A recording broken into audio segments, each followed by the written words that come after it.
हिंदू मान्यता के अनुसार पितृपक्ष के दौरान किसी भी शुभ कार्य को नहीं करना चाहिए। ऐसे में यदि पितृपक्ष के दौरान सगाई, विवाह, गृह प्रवेश, जन्मोत्सव आदि जैसी चीजों को नहीं करना चाहिए। इन चीजों को पितृपक्ष की बजाय आगे नवरात्रि के समय कर लेना चाहिए। हिंदू मान्यता के अनुसार पितृपक्ष में तामसिक चीजों का सेवन नहीं करना चाहिए। पितृपक्ष के दौरान कुछ ऐसी चीजें हैं जिनको खरीदना शुभ नहीं माना जाता है। इन चीजों की खरीदारी करने से आपके पितृ रूठ सकते हैं। आइए जान लेते हैं इन चीजों के बारे में। पितृपक्ष की शुरुआत हो चुकी है। इस दौरान हम अपने पितरों की पूजा करते हैं और साथ ही उनकी आत्मा की शांति के लिए श्राद्ध, तर्पण आदि करते हैं। पितृपक्ष वह समय है जब हमें सात्विक जीवन जीने की सलाह दी जाती है। इस दौरान कई ऐसे कार्य होते हैं जिनको करने की मनाही होती है।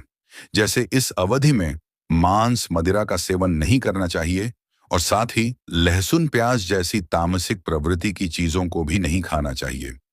इसके साथ ही कुछ ऐसी चीजें भी हैं जिन्हें पितृपक्ष के दौरान खरीदना नहीं चाहिए। इन चीजों को खरीदने से आपको पितृ रूठ सकते हैं। आइए जानते हैं इन चीजों के बारे में। पितृपक्ष में इन चीजों को खरीदना वर्जित। पितृपक्ष के दौरान लोहा या लोहे से बना सामान नहीं खरीदना चाहिए। नए कपड़ों की खरीदारी भी इस दौरान न करें।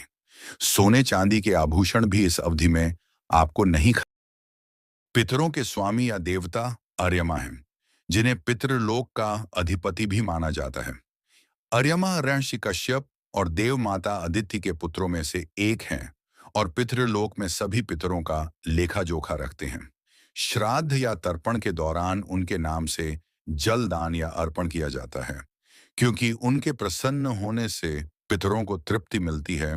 पितरों की कोई एक पत्नी नहीं होती है, बल्कि पितरों तक तर्पण पहुंचाने वाली देवी स्वधा हैं, जिन्हें गरुड़ पुराण और महाभारत में पितरों की शक्ति और अधिष्ठात्री देवी कहा गया है।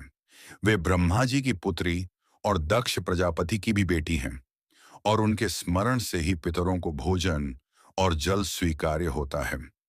इसलिए उन्हें पितरों की पत्नी नहीं, बल्कि पितरों तक अर्पण पहुंचाने वाली देवी माना जाता है।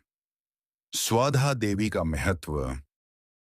हिंदू धर्म के अनुसार पितर दिवंगत पूर्वजों की आत्माएं होती हैं, जो मृत्यु के बाद एक सूक्ष्म लोक में निवास करती हैं।